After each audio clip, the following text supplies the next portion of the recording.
Selamat datang dalam episode spesial kita kali ini. Hari ini kita akan membahas topik yang krusial, yaitu cara sukseskan ekspor sambal ke pasar internasional dengan Export Global Mapping. Saat berbicara tentang ekspor, langkah pertama yang penting adalah memiliki pemahaman yang kuat tentang pasar global. Export Global Mapping adalah proses yang membantu kita merinci detail pasar luar negeri yang ingin kita jangkau. Dengan informasi ini, kita dapat merencanakan strategi pemasaran yang lebih efektif. Setelah kita mengidentifikasi target pasar, langkah berikutnya adalah memahami pasar tersebut secara mendalam. Ini mencakup penelitian tentang budaya, preferensi konsumen, peraturan, dan kebijakan perdagangan di negara atau wilayah tersebut. Juga mempertimbangkan faktor-faktor musiman atau tren yang dapat memengaruhi penjualan produk. Ekspor Global Mapping juga melibatkan identifikasi pesaing lokal, siapa yang sudah ada di pasar tersebut, dan bagaimana produk mereka berperforma. Apa yang membuat produk kita unik?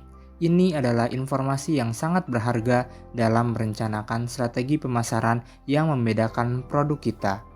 Dalam melakukan ekspor global mapping, ada baiknya kita melihat data-data transaksi ekspor yang pernah terjadi untuk produk yang kita miliki.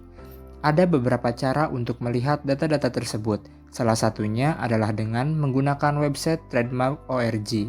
Website tersebut memberikan banyak sekali data yang dapat dimanfaatkan untuk melakukan ekspor global mapping. Salah satu data yang bisa kita lihat adalah seberapa banyak suatu negara mengimpor suatu produk. Kita cukup memasukkan HS code dari produk yang kita ingin ekspor dan website tersebut akan langsung memberikan data-data yang relevan. Menurut data yang didapatkan dari Trademark.org, Amerika Serikat dan Inggris merupakan pengimpor terbesar untuk produk dengan HS code Preparation for Sauce and Prepare Sauce, Mixed Condiment, and Seasoning dengan nilai impor senilai 1 juta USD dan 800 USD pada tahun 2022.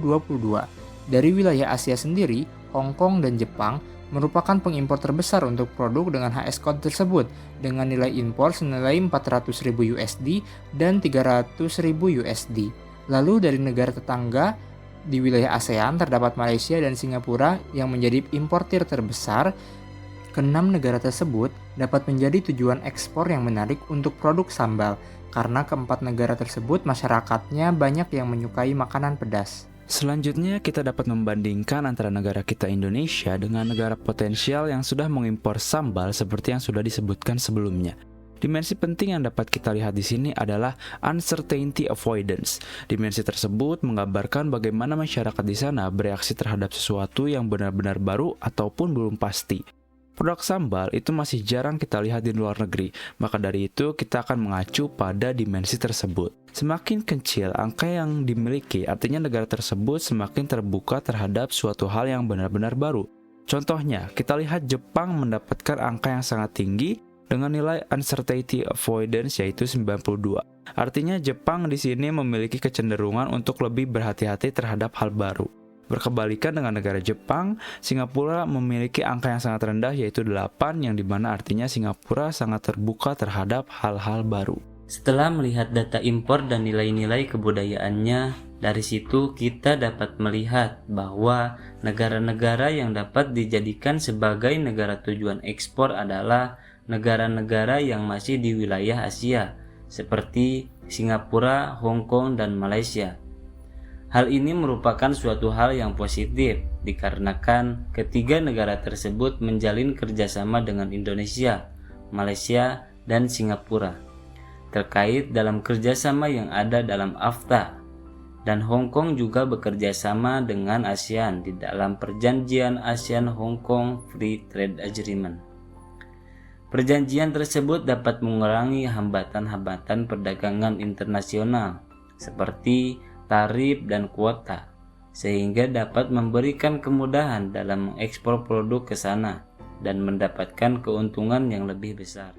Kesimpulannya, ekspor global mapping adalah fondasi yang kuat untuk merencanakan strategi pemasaran yang sukses dalam ekspor.